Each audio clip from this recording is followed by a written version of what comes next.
Well, to the Ontario election now, as the Trump tariff threat is also having an impact there. Doug Ford, the PC leader, styling himself as the best person to fight off economic threats from Donald Trump. But a hot mic moment yesterday captured Ford admitting he was supportive of Donald Trump and his return to the White House. Take a listen. When the election day, was I happy this guy won? 100% I was. Then the guy pulled out the knife. Again, that was Doug Ford from yesterday. Now take a listen to how the Ontario NDP leader and the Liberal leader in the province responded to that candid moment and admission from Doug Ford. Doug Ford, he showed you who he is. And we know this guy, right? We know this. This is not news to us. This is who Doug Ford is. He says one thing when he's out front to the microphones in front of all of you, and he says another one behind closed doors.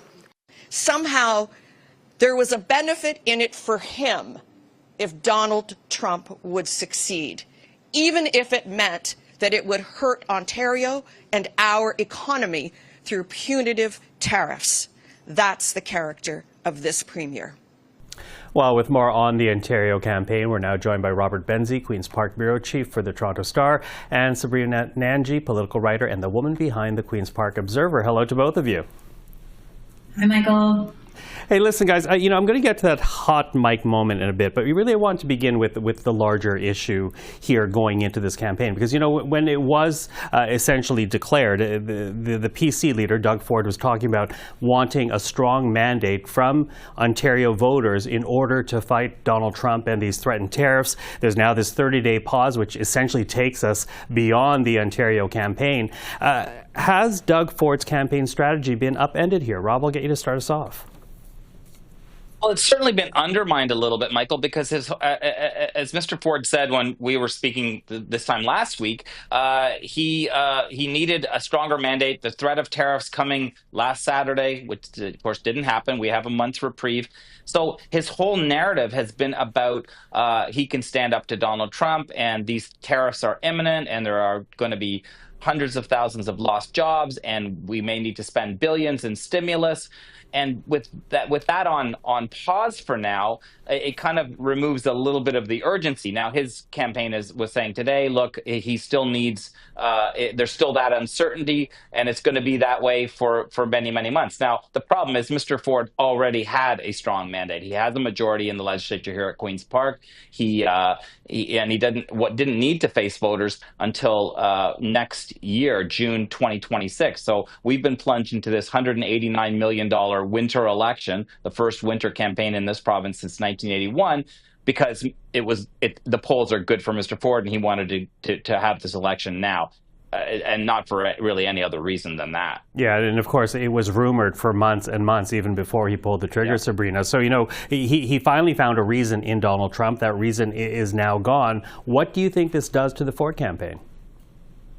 Yeah, I mean, I had one insider tell me that you live by the tariff and you die by the tariff. And certainly, to Benzie's point, this is going to poke holes in Ford's whole rationale for going to the polls early. I mean, obviously, voters in Ontario will not be voting now before tariffs come down. But, as we heard Ford say today, this is going to be 4 years of this back and forth with Trump.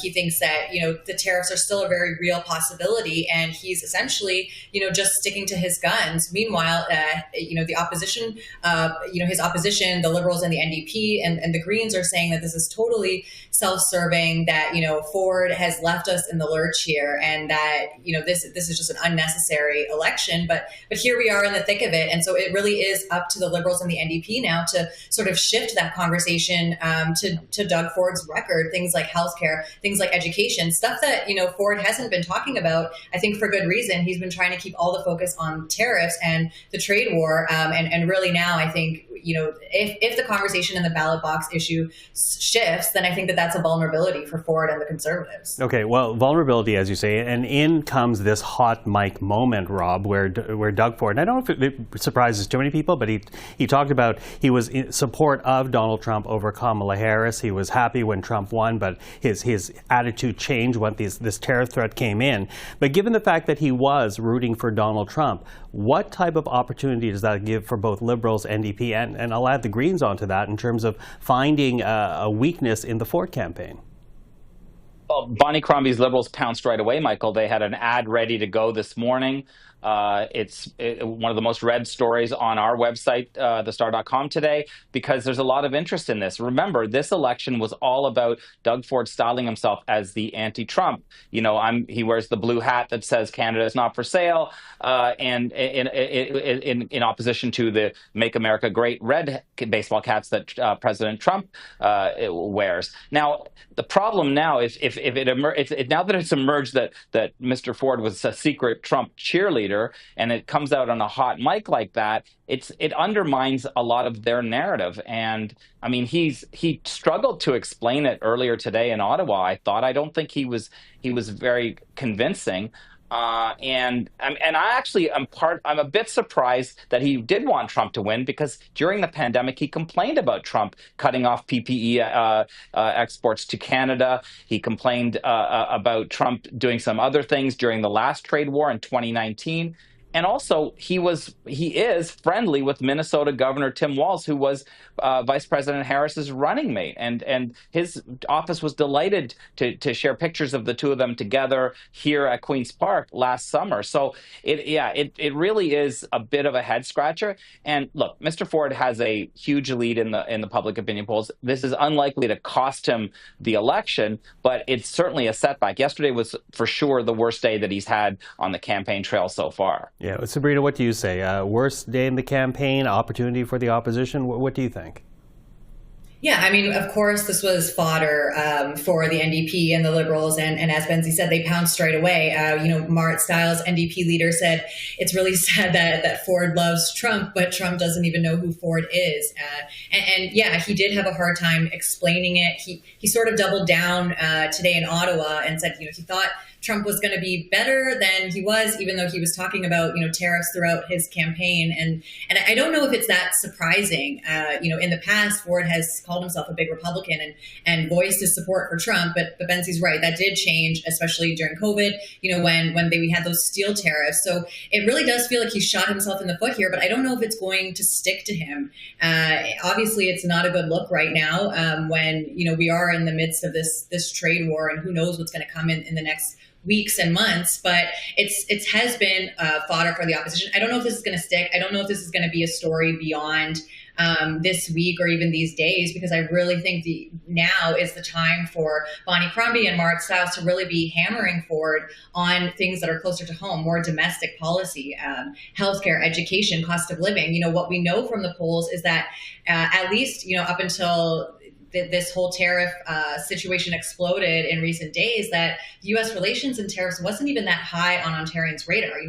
They are still preoccupied with cost of living, with healthcare, with access to a doctor. And if you're getting gouged at the grocery store, or you're worried about your kids being able to afford a home, I think that the possibility of potential tariffs down the line is not really top of mind for you. And we are going to the polls on February 27th. Yeah, we're going to the big polls, but I actually want to bring in the little poll right now, because Rob and you have both referenced the fact that Doug Ford is doing well in terms of public surveys. Abacus Data doing one for the Toronto Star a few days ago, Rob. Let's take a look at the numbers right now, because when you look at it, 47% is the vote share that the PCs can rely on right now. The Liberals are in second place, 24%, followed by the NDP at 19%, the Greens at 7%. So, I hear what you're saying there, Sabrina, in terms of looking for more domestic issues. Healthcare alone, you talk about millions of Ontarians without access to primary care.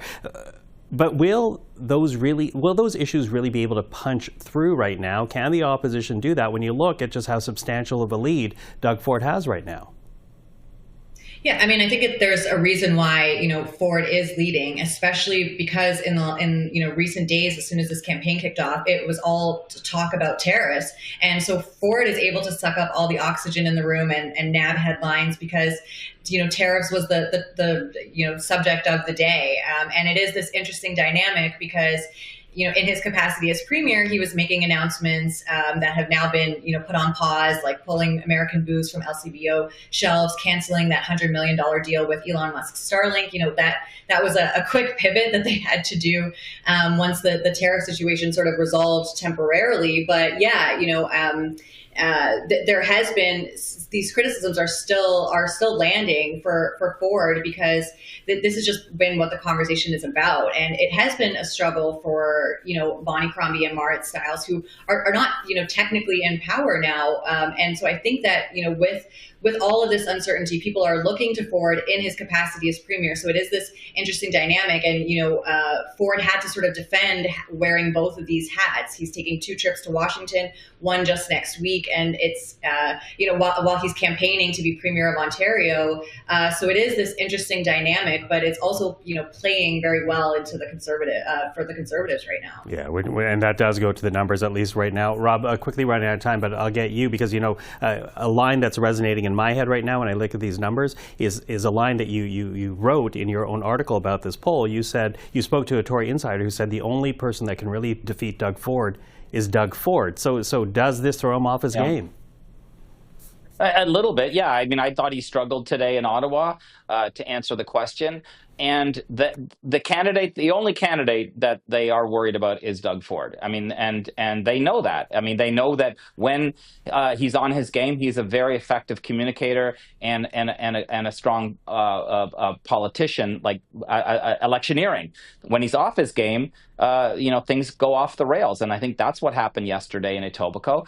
I think part of the problem with doing so well in the polls is you can get seduced by them, Michael. You can start to think that you can do no wrongs, and you get cocky. And when you get cocky, you make mistakes. He made a big mistake yesterday. Whether it haunts him till February 27th, I don't know. But it was not a good look. It undermined the entire frame of his election campaign and made him look a little more cynical than I think he would like. Okay, well, we continue to watch. Rob, Sabrina, thank you for that. Although, Rob, I feel like calling you Benzie following Sabrina's lead on this. Thank you to the two of you for that. Take care, guys. See you, Michael. See you, Sabrina. Bye. Bye. Bye.